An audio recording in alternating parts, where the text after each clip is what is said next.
Hello everyone. Welcome to my very new YouTube channel. So I want to start by making videos discussing questions for different medical exams. And I'll try to cover very high yield stuff for USMLE Step 2. But this should be okay for any medical exam because I'll try to cover a lot of aspects in each of the questions. For today's question, I've chosen a very high yield and very nice question in ob-gyne. We'll be discussing a lot of pharmacology as well in this. So let's start. Here we have a 29-year-old woman, G2P2. She has an otherwise uncomplicated spontaneous vaginal delivery at 39 weeks gestation. Placental expulsion is complete.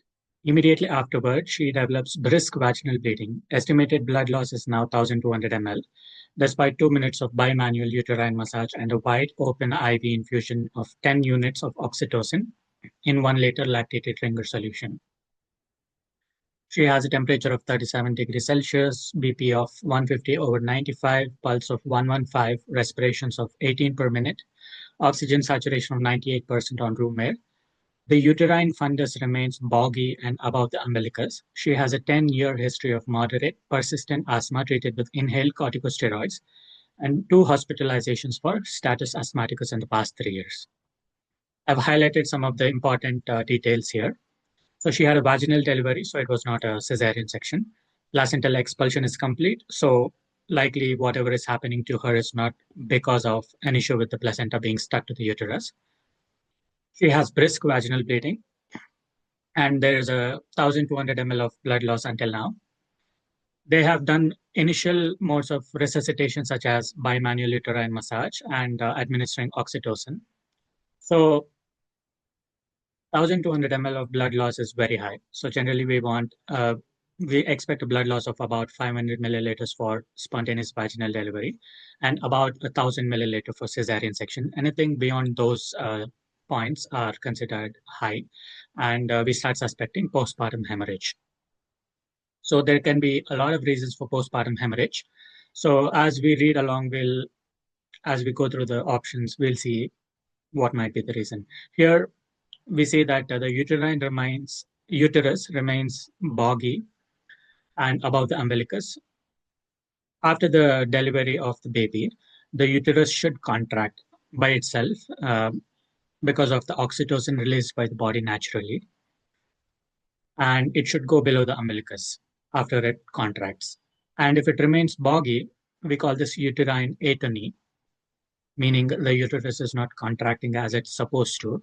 And because of this, the broken blood vessels there are not they are not getting compressed by the contraction of uterus. And hence, there's a lot of bleeding happening.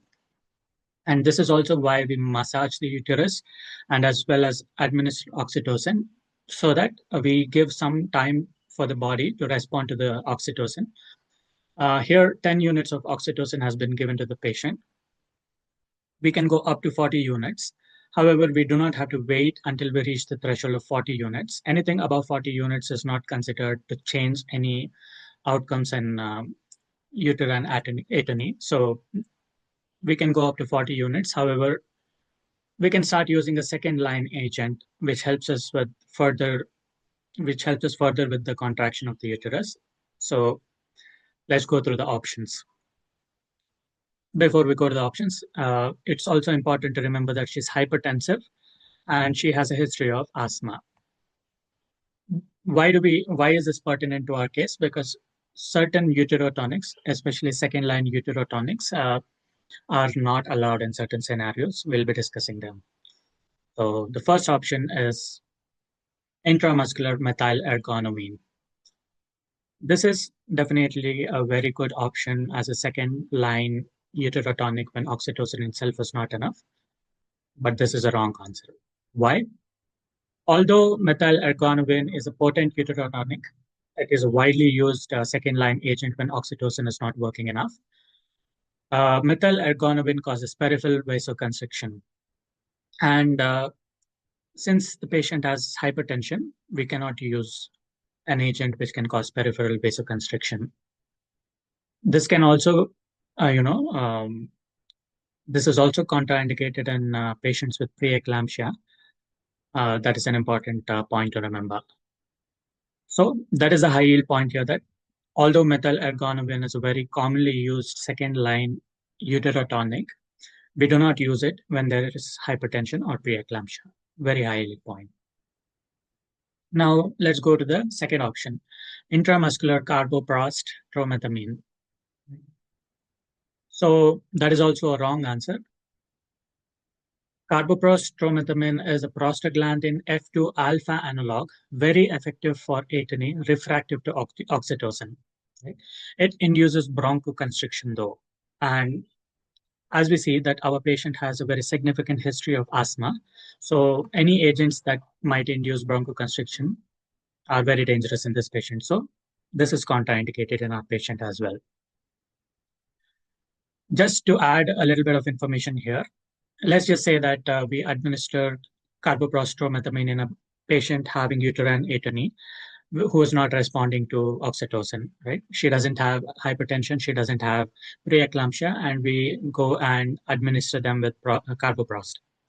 Now, suddenly, if they start developing, chest pain and ST elevation in the ECG, what do we do? Yeah, that is related to the carboprost administration. Uh, it can cause coronary vasospasm and myocardial infarction. So that is why we generally do not use it very commonly as compared to some of the other agents available.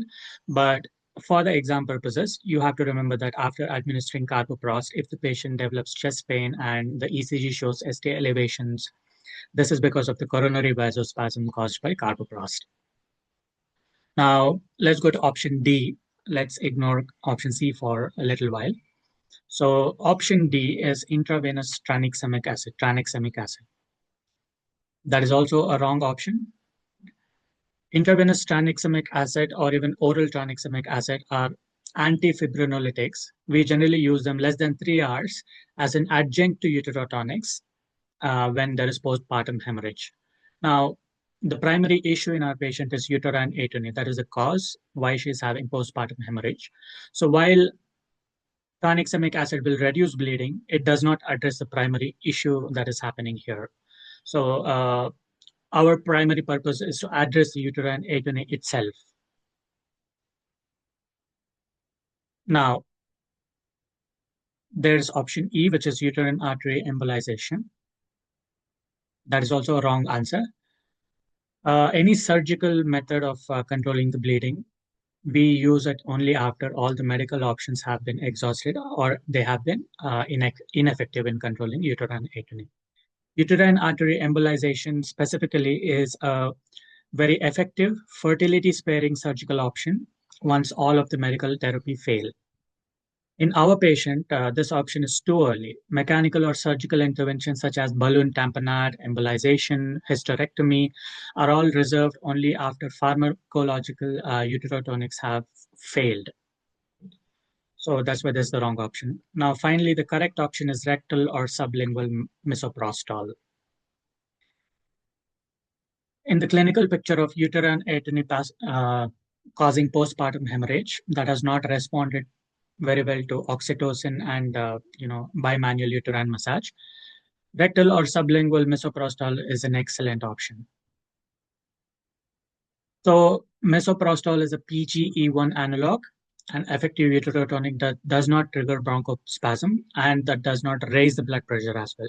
Our patient has high blood pressure and the patient has a very significant history of asthma. Hence, misoprostol will be a very good option in our patient. Typically, we administer a dose of 800 to 1000 microgram rectally or 600 microgram sublingually. So do not get confused if they mention sublingual or rectal options in the exam. Generally, they don't care about the dose as much, but know that both sublingual and rectal options can be correct for uterine atony. Now, where else we use misoprostol? Misoprostol can be used in NSAID-induced gastric ulcer prophylaxis, especially in patients who are not responding very well to PPIs, or for some reason their PPIs are not a good option for them. Why? PGE1 analog, it inhibits prostaglandins in the body and thereby reducing the acid secretion in the stomach because prostaglandins are a trigger factor for acid secretion in the stomach as well. Where are the situations where PPIs can be, contraindicated in patients?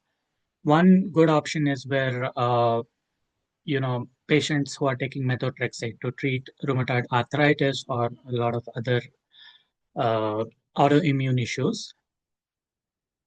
When they are taking methotrexate, if we concomitantly administer a PPI, it inhibits certain renal transporters such as BCRP and OAT3 that usually clear methotrexate. So if we concomitantly administer PPI along with methotrexate, methotrexate can accumulate in the body, and cause methotrexate toxicity. And also in patients where chronic PPI therapy is not very good because it inhibits the absorption of calcium and vitamin D, vitamin B12, mainly calcium. So in patients such as rheumatoid arthritis, osteoarthritis, etc., misoprostol can be a good option in these patients. That's it. In order to treat acid reflux prophylactically. So that is all of the information I wanted to share with you. Maybe one last point that we can discuss is misoprostol is also, used in medical abortions. So first we give mifepristone, and after 24 hours, misoprostol is given. So that's literally it. I hope you learned some things from this question. We'll meet again in the next question that we discuss. Have a nice day.